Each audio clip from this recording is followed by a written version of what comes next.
자, 이번엔 세 번째 토픽이고요. 0도와 90도의 삼각비라는 얘기입니다. 0도와 90도의 삼각비.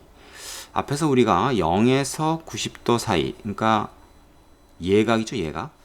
예각에 대한 삼각비 값을 얘기했는데, 그럼 딱 0도하고 딱 90도일 땐 어떻게 되는가 하는 게 이 단원의 얘기예요. 자, 반지름의 길이가 1인 4분의 1에서 예각 x도의 삼각비 값은 각각 어쩌고 저쩌고다. 이거 앞에서 바로 한 거죠. 자, 요거 다시 한번 그림을 그려볼게요. 이렇게 얘를 갖다가 이렇게 회전을 시켰다고 생각을 하고 요걸 x도라고 하겠습니다. 그리고 여기서 수선을 내리고 직각삼각형을 하나 만들었을 때 요것이 여기 A, 요것이 요거 B 이렇게 이름을 지으면 얘가 항상 1이 되기 때문에, 그죠? 요 길이가 항상 1이기 때문에 x가 증가해도 얘는 1이죠. 어떻게 됩니까? 요 AB가 바로 sin x 값이 되고, 코사인 x 값은 OB가 되고, 탄젠트 x 값은 CD. 여기서는 CD인지 어떤 걸 얘기하는 거겠어요? 위에서 우리가 살펴봤지만 이렇게 올리고 얘를 갖다 연장시킨 요거를 C, 요거를 D라고 해서 요 길이라고 얘기해야 되겠죠. 얘분의 얘, 그지? 물론 요거분의 AB로 따져도 되지만 얘가 1이 아니기 때문에, 그죠? 1인 걸로 기준 삼으면 한 변의 길이로 나타날 수 있어서 더 편하다, 뭐 이런 얘기죠. 자, 여기까지는 앞에서 한 얘기고, 이제 요 상황을 우리가 극단적인 상황으로 변화시켜 보겠습니다. 0도일 때랑 90도일 때의 상황을 한번 만들어 보는 거죠. 어떻게 만들 수 있겠습니까? 자, 여기서 이런 거예요. 요 x의 크기가 0에 가까워지면, 0에 가까워져. 점점점 얘가 더 작아지면 어떻게 돼? AB의 길이, CD의 길이는 점점 줄어들겠지, 그지? 그래서 사인과 코사인 값은, 탄젠트 값은 0이 된다.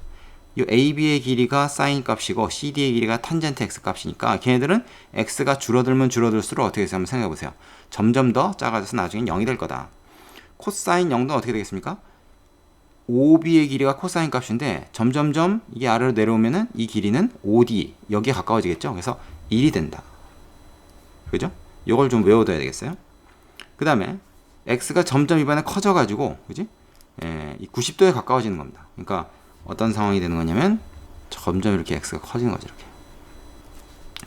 그러면 이렇게 수선을 딱 내려가지고, 자, 요 길이가 이제 AB가 되는 거죠. 그죠? 그러면 어떻게 돼요? x가 커지면 커질수록 점점 커지다가 AB가 길어지다가 90도가 되면 AB가 바로 요 길이가 돼버리겠죠. 그래서 어떻게 됩니까?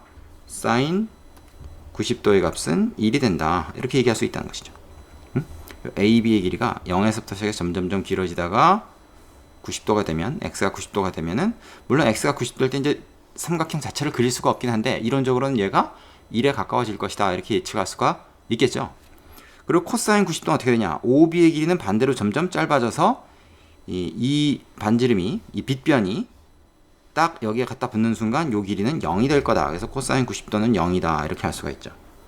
자, 이제 탄젠트가 문제인데 한번 생각해 보세요. 이 x가 좀 커지면 말이죠. 이 탄젠트 값은 커지는데 이게 사인이 커지는 것보다 훨씬 더 빨리 커져요, 이게. 지금 이런 거 아닙니까? 그죠? 탄젠트 값이 얘가 돼 버린다고. 그러면 이게 점점 이게 길어져 가지고, 그죠? x 값이 점점 커져 가지고 거의 여기 가서 붙어 버리면 이게 쭉 위로 올라가서 얘하고 만나야 되거든요. 그럼 천천히 위에서 만날 거라고. 그지? 위에서 만나면서 그 길이라는 게 엄청 길어지고 우리가 그 길이가 얼마라고 얘기할 수 없는 상황만큼 길어져요. 그래서 뭐라고 했습니까? 각 AOB, 즉 x의 크기가, 각 x의 크기가 90도에 가까워지면 CD의 길이는 하나씩 커지므로 탄젠트 90도의 값은 정할 수 없다. 왜냐하면 너무 크기 때문에. 너무 크다. 무한히 크다. 무한히 크다. 이렇게 얘기합니다. 자, 그래서 우리가 앞에서 30도, 45도, 60도 요 세 각에 대해서 삼각비의 값을 정리를 했지만 0도와 90도까지 포함시키면 어떻게 되겠어요? 0, 30, 45, 60, 90. 그죠? 그 다음에 사인, 요건 이제 x의 값이고, 그 다음에 코사인, 탄젠트 값에 대한 요 삼각비 값을 총 몇 개? 9개를 우리가 얘기를 할 수 있어야 된다. 요건 외워야 된다. 자, 요 앞에 챕터에서 요 9개를 한 거고 여기서 지금 이 6개를 추가를 한 거죠. 총 몇 개? 15개에 대한 삼각비표를 외우십시오. 이건 외워야 됩니다. 자, 그 밑에 잠깐 내려가 볼까요?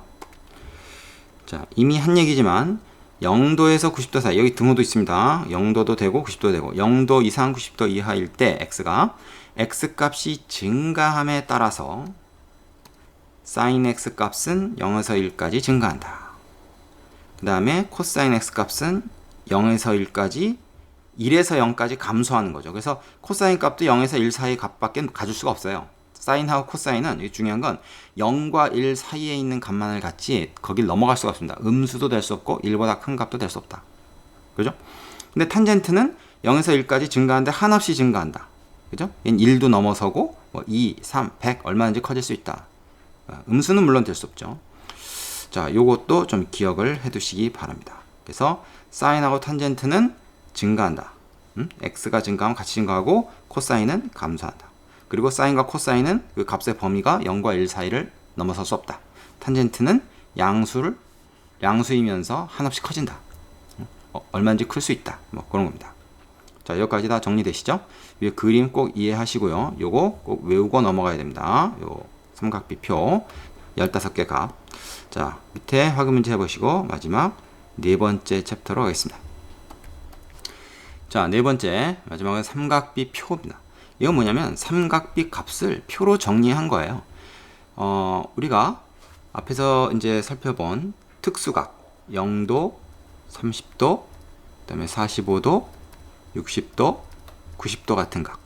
요것들은 표가 없이도 우리가 값을 다 알고 외워야 되는 것들이라고 한다 그러면 이 사이에 있는 예를 들어서 뭐 20도라든지 뭐 47도라든지 이런 거는 우리가 알 수가 없어요. 알 수가 없기 때문에 다른 방법으로 이걸 다 계산을 해서 표로 만들어 놓은 게 있습니다. 그 표를 찾으면 돼요. 우리가 제곱근표 찾듯이. 그래서 0도부터 90도까지의 각을 1도 단위로 나누어 삼각비 값을 반올림하여 소수점 아래 넷째 자리까지 나타낸 표가 있다. 어디에 있습니까? 뭐 교과서나 문제집 뒤에 보면 이 표가 실려 있어요. 그래서 이걸 보고 우리가 사인, 코사인, 탄젠트 값을 찾을 수가 있는 겁니다. 찾는 방법은 쉬워요. 위에 거에다가 밑에 거 이렇게 만나는 점을 읽으면 됩니다. 코사인 37도 값은 이거다. 이런 식으로 읽는 거죠. 물론 이게 정확한 값은 아니에요. 근사값입니다. 소수 넷째 자리까지. 왜냐면 예를 들어서 뭐 루트 2나 루트 3 이런 것처럼 이것도 무리수거든. 그죠? 그래서 유한소수로 끝나지 않고 이 뒤로 계속 나가는 숫자들이에요. 물론 아닌 것도 있어요. 예를 들어서 뭐 사인 30도 같은 경우 그렇죠. 코사인 탄젠트 45도 같은 경우도 그렇고 뭐 2분의 1, 1 이런 식으로 유한소수 딱 떨어지는 그런 유리수인 경우도 나오는데 대부분은 무리수로 나옵니다. 그래서 소수 넷째 자리까지만 딱 이렇게 근사값으로 정리를 해 놓은 거죠. 그래서 찾는 방법은 되게 쉽고 자, 여기 뭐 얘가 나와 있어요. 사인 14도 같은 경우에 이렇게 찾아서 0.2419다. 그래서 사인 14도는 0.2419다. 이렇게 읽을 수가 있다는 겁니다. 물론 엄밀히 말하면 여기다 이게 이렇게 뭐냐면 약 얼마다라고 얘기를 해야 되겠지만 우리가 그냥 계산의 편의를 위해서 요건 쓰지 않고 그냥 이게 0.241과 같은 값이다. 이렇게 얘기를 해요. 아주 정확한 건 아니겠죠. 그러니까 자, 그 다음에 뭐 예를 들어서 탄젠트 15도다 그러면은 이렇게 해서 0.2679다 이런 식으로 찾을 수가 있는 것이죠. 자, 이건 뭐 별거 아니죠. 그 표를 가지고 우리가 값을 구할 수 있다. 이건 물론 표가 문제에서 주어져야 그럴 수 있겠죠. 자, 여기까지 해서 우리가 삼각비에 대한 내용을 살펴봤습니다. 뒤에 나오는 삼각비 활용은 지금 우리가 공부한 이 내용들을 정확히 알고 있어야 그 활용 문제를 풀 수 있기 때문에 바로 넘어가지 말고 앞에 내용 한번 정리한 다음에 확실히 이해가 되었다 그러면 다음으로 넘어가는 게 좋겠어요. 밑에 확인 문제 풀어보시고 이제 유형 문제, 대표 문제 하나씩 해보겠습니다. 수고하셨습니다.